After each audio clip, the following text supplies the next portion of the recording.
culture of resiliency, of connecting to one another, of actually really being there for another, in a way that American culture never really had. Because American culture was very much about, you know, everyone's doing what they can to get as much money out of the other guy. And here I had met some really beautiful people that actually, you know, were just there for me when I needed them for no reason other than they themselves had been there. And interestingly, I think when I actually was back in the U.S. for about a month in October, for the first time after COVID, and suddenly I was really reconnecting with my parents in a way that I never had, and it was just amazing to me that suddenly, like, I actually, you know, even though I wasn't back, I had never gone back to Ukraine. Suddenly here I was. I understood them. I understood that feeling, and yeah, and I think I guess I want to end the story on kind of this a little bit of a silly, crazy story of resiliency. So my dad and I are at the Dulles airport in DC. He's dropping me off for me to come back to Amsterdam. And there's this moment, you know, we're kind of sitting at the airport. I guess there's like a Soviet Russian tradition thing where like you have to sit for a minute before you go. Yeah. I'm not really sure why.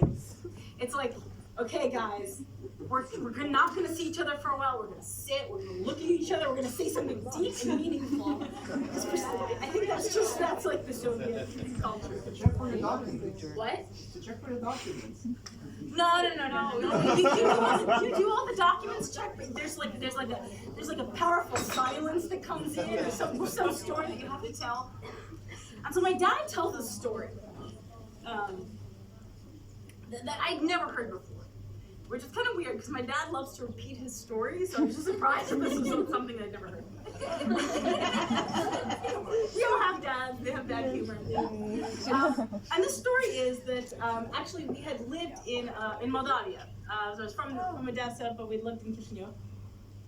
And he was like, oh yeah, so actually we're talking about how, you know, we're talking about traveling, of course, because I'm about to come back to Amsterdam. So he's like, yeah, so, you know, when we were going to Odessa, like I dropped you and your mom off in Odessa at your grandparents' house, and I was still in Moldavia, like formatting documents. And actually, on the way there, I was actually on the last train because there was a revolution going on in Moldavia as well at that point. I was like, oh yeah, and the train got shut off, and I just looked at him like, you were on a train that got shut up and you never told me?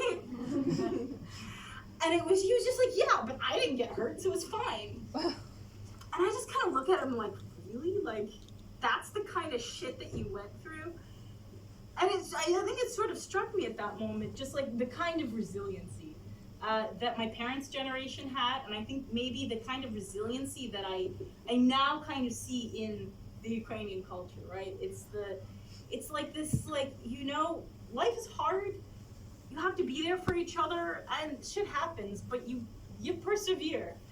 And I think, even though I haven't been back to Ukraine, and there's a little part of me that's kind of afraid that the Ukraine that I'm going to go back to when I have a chance to visit, it's never going to be the same, right? Because it's just not. But the feeling is there. Just the feeling of like, that I've learned from people here in Amsterdam, of just people that care for each other, people that are there for each other, and that resiliency, right? That no matter what, you go on. And yeah, life goes on.